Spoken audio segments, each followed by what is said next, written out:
काय भावना आहेत आज प्रशांतदादा एकटे पडले, राजीनामा दिले? 2023ला जेव्हा दोन्ही राष्ट्रवादी वेगळ्या झाल्या तेव्हा साहेबांच्या चेहऱ्याकडे बघून आणि सगळ्यात महत्त्वाचं म्हणजे आदरणीय प्रशांतदादा जगताप ह्यांच्या पाठिंब्यामुळं इथं उपस्थित असलेला प्रत्येक कार्यकर्ता हा फक्त प्रशांतदादासाठी थांबलेला आहे. आज अशा टप्प्यावरती दादांची अशी भूमिका आमच्या सगळ्यांसाठीच त्रासदायक आहे. निश्चितपणाने त्यांना राजकीय भविष्य आहे, राजकीय महत्त्वाकांक्षा आहेत, पण जो कुठला कार्यकर्ता त्यांच्याबरोबर जोडला गेला तो सुद्धा काहीतरी राजकीय महत्त्वाकांक्षेच्या माध्यमातूनच जोडला गेला होता. दादांच्या राजीनाम्यामुळे आलेला पोरकेपणा आणि एकटेपणा हा कशाने भरून निघणार आहे, आमचं भवितव्य काय हे आम्हाला निश्चितच माहिती नाही आहे. कारण पुरोगामी विचारांबरोबर दादांच्या विचारसरणीबरोबर आम्ही राहिलेलो आहोत. ज्या विधानसभांमध्ये लोकसभांमध्ये ज्यांच्या विरोधामध्ये आम्ही काम केलं ती राष्ट्रवादी आता राष्ट्रवादी राहिलेली नाही आहे. अजितदादांना सोबत घेऊन जाण्याचा निर्णय सर्वस्वी जाताना सुद्धा आम्हाला विचारलं नव्हतं आणि एकत्र येताना सुद्धा कार्यकर्त्यांच्या भूमिकेला काहीही अर्थ नव्हता.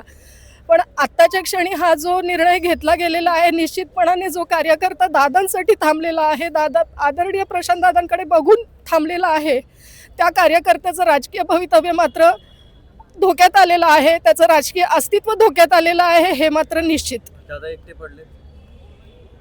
आम्ही सगळे आहोत की दादा एकटे कसे?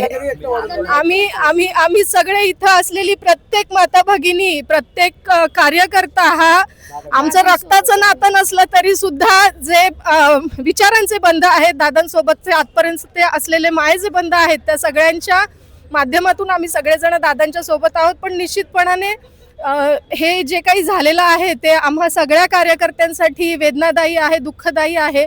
कारण एक प्रशांत जगताप म्हणजे हा एकटा प्रशांत जगताप नव्हता, आम्ही सगळेजण प्रशांत जगताप म्हणून त्या ठिकाणी राष्ट्रवादी काँग्रेस पक्षामध्ये पुणे शहरामध्ये वेगवेगळ्या विधानसभांमध्ये आजपर्यंत कार्यरत राहिलेलो आहोत, काम करत आहोत. याच्या पुढचं राजकीय भवितव्य आमचं सगळ्यांचं काय आम्हाला खरंच माहिती नाहीये. असं म्हणता येणार नाही. दादांनी पुरोगामी विचार अवलंबला आणि त्या विचारधारेबरोबर दादा गेलेले आहेत. त्याच्यामुळे दादांना पक्षाने फसवलंय किंवा दादांची कुणी फसवणूक केलेली अशातला भाग अजिबातच नाहीये.